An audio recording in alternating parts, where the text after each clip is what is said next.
Hey, hello, welcome to my backyard. A little change of pace. You could hear the birds. My husband has music out in the front. He's working. I was working too. I was doing some weeding in the garden. But I wanted to share with you because I know these times are not they're kind of challenging, you know. So I figured I would share something with you, just a little trick that I wanted to, that I actually call from white rice to fried rice.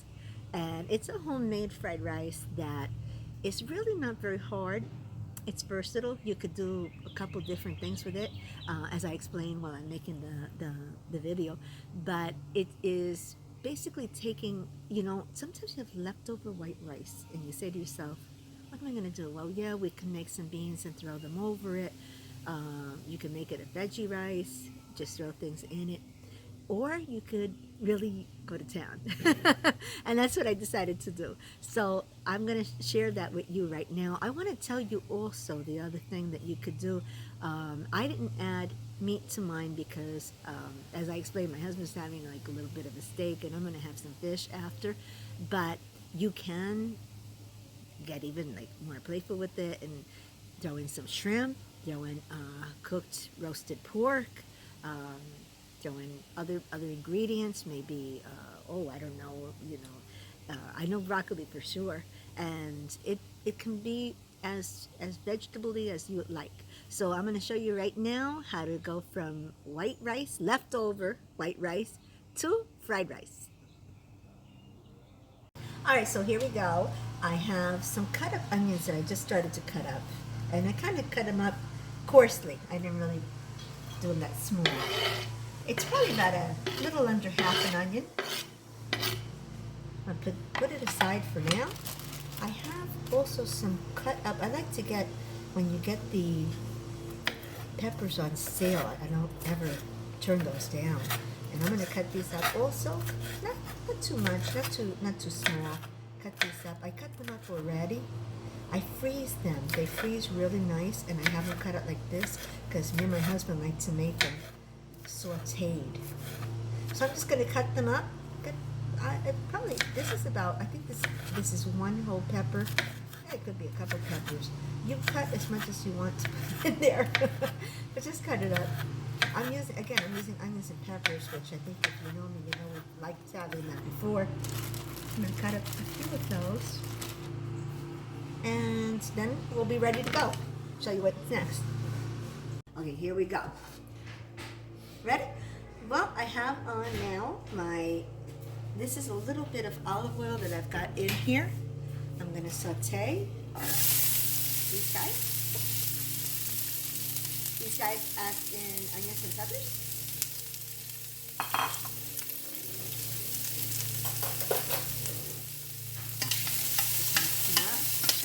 It's on medium heat. Still coming in and out, so don't mind hearing them.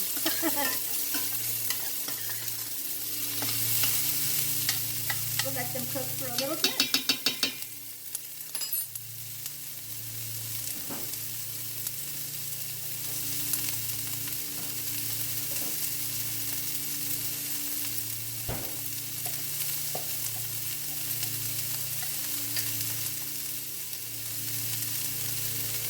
I'm going to add a little bit, not a lot, of minced garlic. You can use it like that.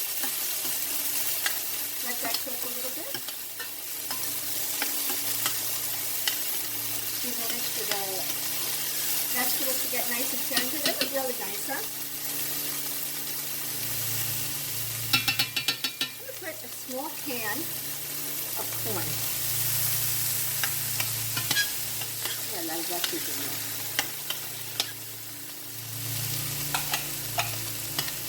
Let them get that little taste of the olive oil. Okay. Let them cook. Let them cook for a little bit. Let them get tender. And we'll come right back.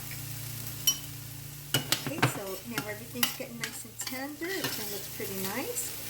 Here's my rice. Okay. I usually make just a cup of rice, but I think it makes 2 cups.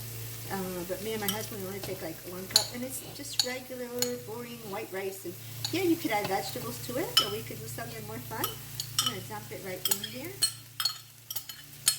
The ratio is a little bit off, if you can tell. And it doesn't matter how much you add as long as...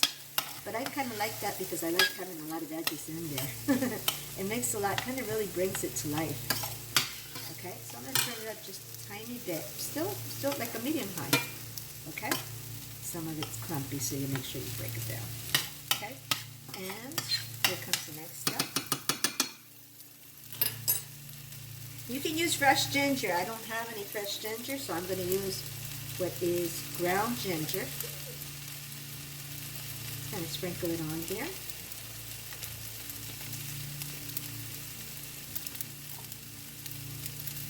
And this is toasted sesame oil. Just add, not a ton, okay, but that. A tiny bit more olive oil. Sesame oil does give it a nice flavor. Oh, it's nice. Got it on the stove. I always do. I probably need it at least. So anyway, don't add any salt. Add salt later if you want, but I will. I think about it here.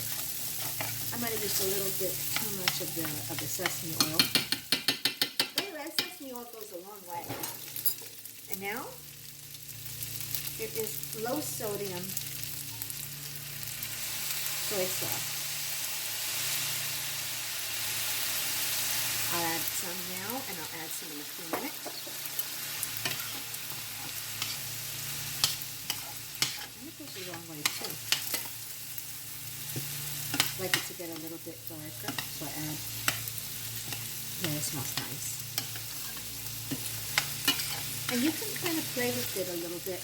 I use that. I've kept it pretty simple in terms of the vegetables. But if you want to,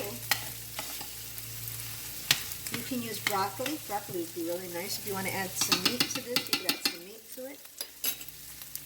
You can play with your amounts too. Like I said, my hand really went with the sesame oil a little bit. This is a new one.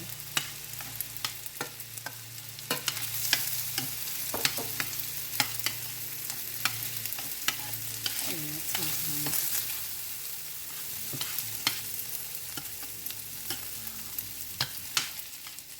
I'm even going to add just a little bit more if you wanted to.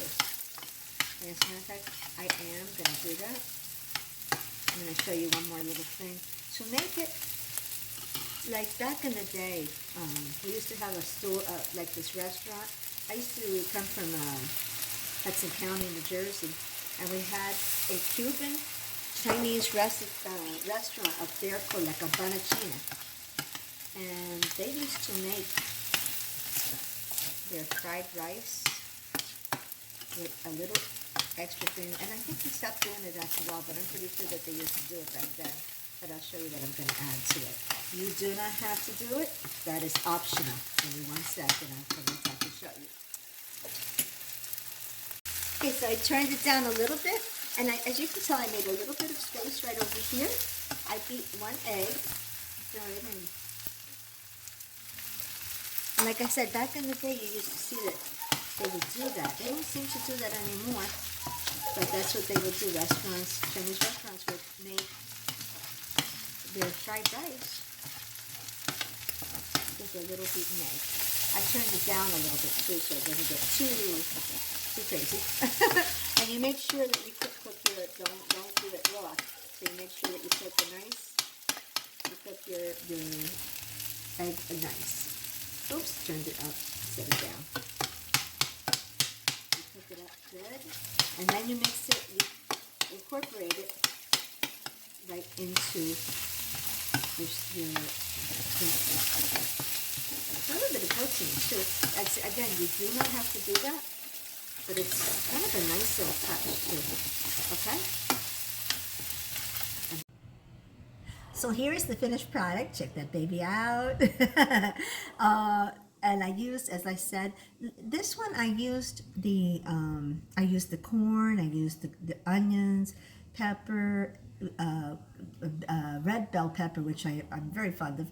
We're also growing them, and I think next time I'll go a little bit lighter on the sesame oil. But anyway, it's good, and you can add it. I don't add too much of the soy sauce because even the low sodium has sodium. So I'll just wait until it gets on your plate, and then you add as much as you want after that. I also have just a little bit of green onions, just to garnish it a little bit, make it look kind of pretty. Okay, so there you go, and oh, they're a little bit. They just came out of the freezer. Anyway, this was started out life is white rice that you dress up, and now it's like a whole other meal. If we don't finish it, I'll probably freeze some of it for next week. But that is, and use whatever you want. You want broccoli instead of what I use, you can use that, whatever you have on hand.